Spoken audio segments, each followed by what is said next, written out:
Physiocracy is an economic theory developed by French economists in the 18th century.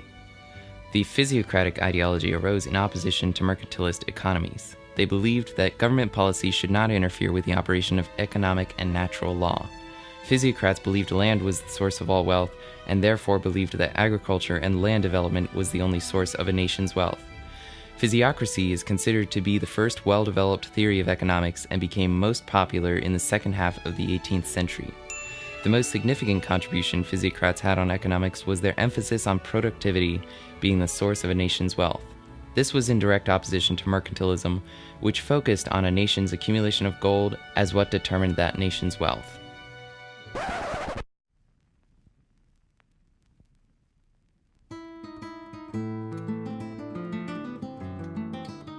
Cantillon, a French economist, likely born in Ireland to a wealthy family, is most well known for his paper, Essay on the Nature of Trade in General, which is widely considered to be the cradle of political economy.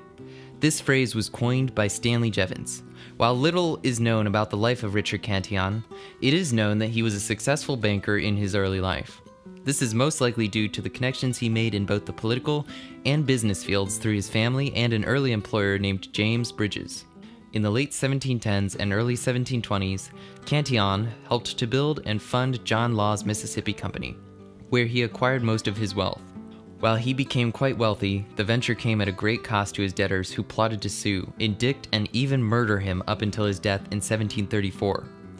Essay remains to be Cantillon's only existing written contribution to economics. However, it had a vast impact on the early development of the physiocrat and classical schools of thought. It is considered to be the first completed treatise on economics.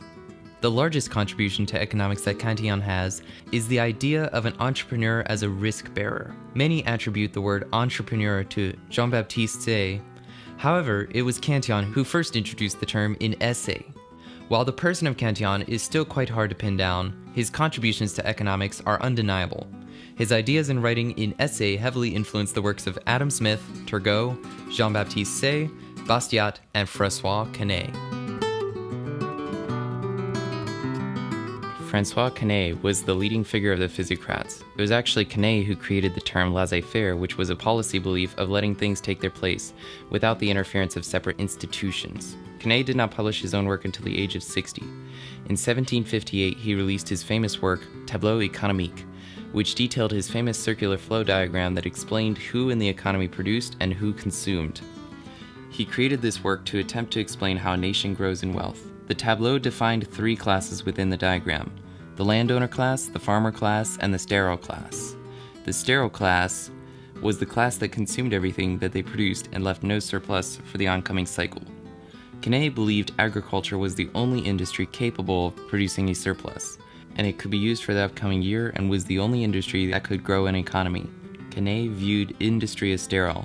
What's fascinating about this belief is that Quesnay reached this conclusion without using his circular flow diagram. He had to make a separate table to fulfill his conclusion and prove that industry and manufacturing did not produce surplus. Quesnay was wrong in his belief that manufacturing was a sterile industry. However, he chose to subscribe to this belief because of France's failing mercantilist policy. At this time, France had many protectionist policies implicated within their system. France chose to protect French manufacturers and stifled foreign competition. This raised the cost for the agricultural industry, which, according to Quesnay, stifled economic growth for the French economy. Quesnay advocated reforming French laws by increasing competition and creating an economic system that played in favor of natural law.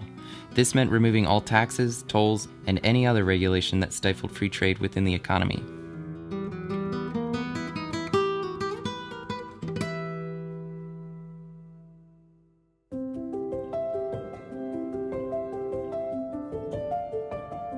Like Quesnay, Anne Robert-Jacques Turgot was a leading physiocrat who attempted to reform his government's most stifling economic policies.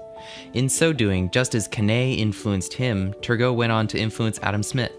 In fact, the ideas and arguments of Turgot and Smith are so synonymous that, looking back reflectively, the economist and statesman can be lauded as the French counterpart of the more famous Scotsman. Upon examining the Frenchman's work, it's easy to see why. In his Reflections on the Production and Distribution of Wealth, which predates Smith's The Wealth of Nations by a decade, Turgot argues against government intervention in the economic sector, recognizes the function of the division of labor, investigates how prices are determined, and analyzes the origins of economic growth. Further, Turgot analyzes the interdependence of different return and interest rates among various investments, eventually noting that interest is determined by the supply and demand for capital. Turgot thus argues that while the return rates of each investment may vary, the rates of return on all investments will tend toward equality in a competitive, free market economy with capital mobility. To put it another way, in Turgot's own words in fact, as soon as the profits resulting from an employment of money, whatever it may be, increase or diminished, capitals turn in that direction or withdraw from other employments, or withdraw and turn towards other employments, and this necessarily alters in each of these employments the relation between the capital and the annual product. In addition to this, Turgot anticipated Smith with his reasoning regarding the market and natural price of a thing, the former being determined by supply and demand and the latter being the natural price of a product if industries were competitive and resources could be reallocated. Turgot also predates Smith in recognizing the importance of the division of labor for an economy's prosperity, and he was also the first economist to recognize the law of diminishing marginal returns with regards to agriculture.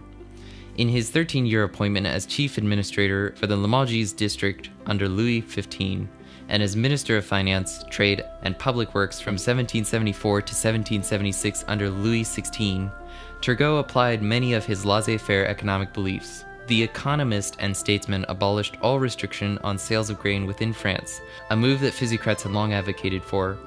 He ended the government's policy of enlisting labor to build and maintain roads and replaced it with a more efficient monetary tax, and abolished the guild system left over from medieval times. Unfortunately, Louis XVI did not take kindly to Turgot's reforms and dismissed him in 1776. Just 5 years later, the Frenchman died of gout in Paris at the mere age of 54.